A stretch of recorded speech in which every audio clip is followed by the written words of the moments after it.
Hey, Brassfax here. Today, review of the Holosun 321R. What is that random jumble of numbers and letters? Well, the Holosun 321R is a laser aiming module, or a LAM, primarily meant for night vision usage. The laser is actually three lasers. The illuminator, which acts as an infrared flashlight, the IR laser, which is your aiming point under night vision, and the Viz laser, which is primarily used to zero the unit during the day, because the laser is actually co-aligned with all the other lasers. The LS321R and G models are functionally identical, outside of one having a green laser and the other one having a red laser. Green lasers generally are slightly brighter, but that's really about it. The LS321R is about as standard as it gets. It represents Holosun's budget option into the night vision market. More on that later, because calling it budget is a tad unfair. Oh, Jesus Christ. Going through the features rapid fire style. If you've seen one laser aiming module, you've really seen them all. There is a knob in the back that adjusts your modes in the traditional, albeit somewhat antiquated fashion. The spinny boy next to that adjusts the cone of your illuminator. The laser, the illuminator, the red laser are all co-aligned. So if you zero one, you zero all three via these adjustment tiles over here. You got this big old button up top. Works quite well for activation. Most people are going to be using a tape switch, and this is crane compatible, which is basically the industry standard at this point. I have it paired with a hot button over here, which, as an aside, it's kind of a shitty tape switch about 50% of the time. I got lucky here. This unit also comes with a QD mount with a lockout over here, which allows you to attach it, in a rapid fashion. You can unscrew it here and allows you to rotate it around, and I actually have mine flipped. One final consideration with the Holosun, even though it's about technically the same volume as most lasers, is that it's more narrow compared to most lasers in the market. That means all the hardware on the inside has to go somewhere, and Holosun chose up. So the Holosun is the tallest laser on the market. It's not so tall that it's going to obstruct your sight view any more than any other laser, but if running a laser at the 12 o'clock is annoying to you, this might push you over the edge. Finally, the price. It's worth noting this is a full-fledged laser aiming module, not some budget flashlight illuminator combo. This is the real deal, so hence my hesitation saying the word budget earlier. The price of the Holosun 321 is about $800. If you've looked at lasers at all, you'll notice that each laser adds to the cost. So you can get an IR laser with an illuminator, an IR laser with a Viz laser, or you can get all three as you have here. Pricing wise, the Holosuns are priced about one bracket down compared to other lasers on the market, or viewed another way, have an extra feature that a similarly priced other unit might not. So a Steiner I2 would cost about $800 and has 2 out of the 3 lasers. A LS321 has 3 out of 3 lasers. If you want 3 out of 3 lasers on a Steiner, you're going to be spending about $1,300 for a A3. The laser illuminator only version of the Holosun cost about $500. As an aside, I'll be doing a lot of comparison to the Steiner i2 because, well, they cost the same and are generally the other option you would be looking at if you were buying a laser for night vision. I'll link that up here if you want to see that review. I've had that guy for quite a long time. This is one of the few products where we're looking for basically just adequate performance and really less about standout performance. Because not only is the industry hard capped by the limits the FDA have put out, but Holosun is basically trying to bring a laser to the market that mimics the form, function, and capabilities of a competitor, but it does so at a lower price point. So, how does it fare at this lower price point? I've had this Holosun for about 6 months. Maybe more? Honestly, I forgot. My friend also has one on a Scar, which apparently has mythical properties and is the stuff of legend when it comes to breaking stuff. So, in that vein, it's done quite well. I've had this one specifically for 1,300 rounds. 900 of which was on a rifle, and about 400 of which was on this old TP9 here. Speaking of which, let's plop that back together. The big question is, how does it perform? It's completely average. It's durable as long as it works coming out of the box. You know, Holosun quality control issues.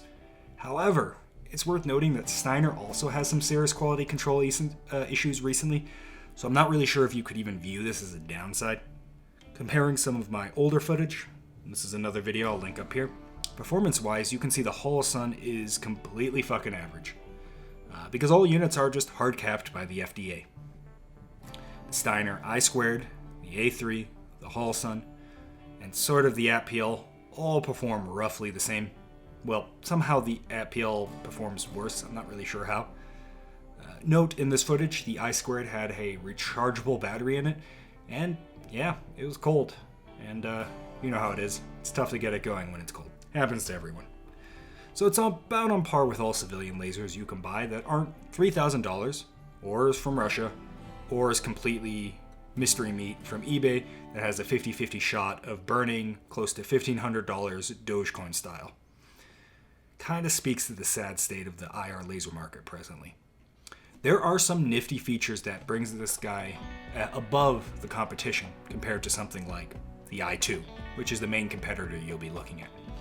It is way easier to adjust the illumination via the rear knob over here versus working a front knob here like a D-ball. Because when you're working the knob up here, you'll find you'll often splash the illuminator off of you if you leave it on, and it's nice to see what your adjustments are actually doing in real time in front of you. This cap up front is actually worth a fuck, and it'll stay on, and it won't self-destruct after, 6 months like you will with a Steiner product. The battery housing up front here is of way higher quality in terms of the threads and just how it's designed compared to the I2. The I2 is honestly a chore to put back together. Not quite as bad as this, the purse, but it's annoying. The Holosun is well built, and when you take it out of the box, it feels quite sturdy. But let's be real, feeling sturdy means almost nothing. What do we mean by that? Well, we mean how reliable is it? This is something tough to analyze if it doesn't fail, but quite frankly, in my small sample size, I found in my group of friends and people I'm in contact with that Steiner's i2s specifically tend to fail at a pretty high rate compared to the Holosuns. I actually haven't seen any Holosuns fail, not that they don't fail, but it leads me to believe that, for starters, this whole unit is probably just filled with epoxy, but in terms of reliability, this is right down the middle, if not better, of what the industry standard, if we want to call it that, is. Really, so far, the only downside I've had with this thing is that, it sits kind of tall.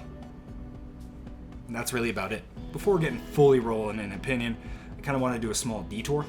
People often ask, why do you need a visible laser on your laser aiming device? Well, in case you forgot, it's because it's co-aligned with the IR laser and illuminator. This affords me a lot of convenience. I can signal with the visible laser during the day. I can zero during the day. However, most importantly, I can confirm that my setup has held zero via looking through my optic and seeing the visible laser. That part cannot be understated. I know what my sight picture should look like at 100 yards, and if my laser and my aiming point on the optic vastly diverge, I know zero has been lost and I no longer have a zeroed device. LAMs are not 2021 optics. They don't hold zero very well due to rail shift, laser shift, shitty mounts, zero slippage. Who the fuck knows? But the point is, the amount of times people show up to the range with unzeroed lasers that they don't realize are unzeroed is not uncommon.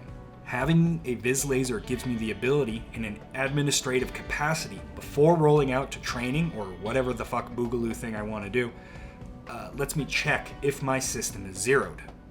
And that's quite important. Conversely, this actually also lets me know if my zero has lost optic, right?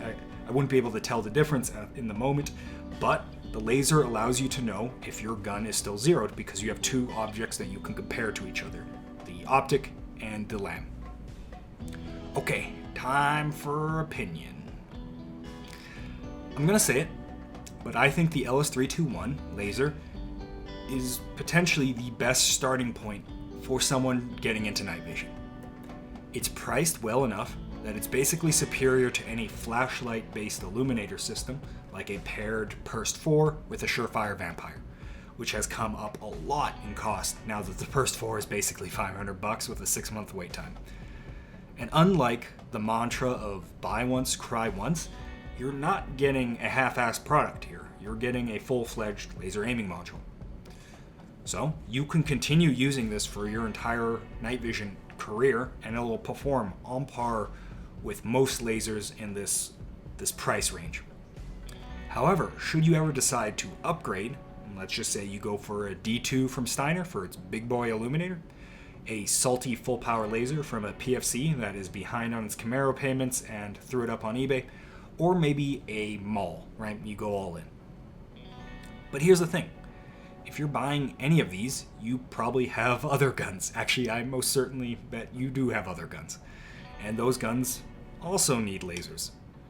This can move on to those guys and switch between them even with its QD feature and the ability to rapidly zero with the visible laser. This fits that bill quite well. And yeah, not every gun needs the most powerful laser. Ultimately, it's one of those things where the laser aiming market is a mess and is honestly ripe for revolution. However, if you need a laser now, waiting for an indeterminate amount of time for that to happen isn't in the cards. You can certainly buy performance with the money. I'm not saying this is the best laser on the market. But in the laser market, more so than any other market, laser performance to dollar spent is very non-linear, and for every percentage point of performance you gain, you are paying exponentially more than the last. Alright, hopefully this was interesting for you, and help you figure out what you might need, what you don't need, whatever. These videos are costly, so if you don't mind, a small tip over at my subscribe star is always appreciated. For those already over there, dude, awesome. Thanks, it means a lot that people are willing to support me in this endeavor. However, if you can't do that or just don't feel like it, no problem. Commenting, subscribing, all that stuff works just as well. Love reading me them comments. Anyways, did you know that brass instruments aren't actually made out of brass? Hey, that's been some brass facts for you. I'll see you guys around. It's a sleepy dog. Only enough energy for the tail. Yeah. Do you need a pet?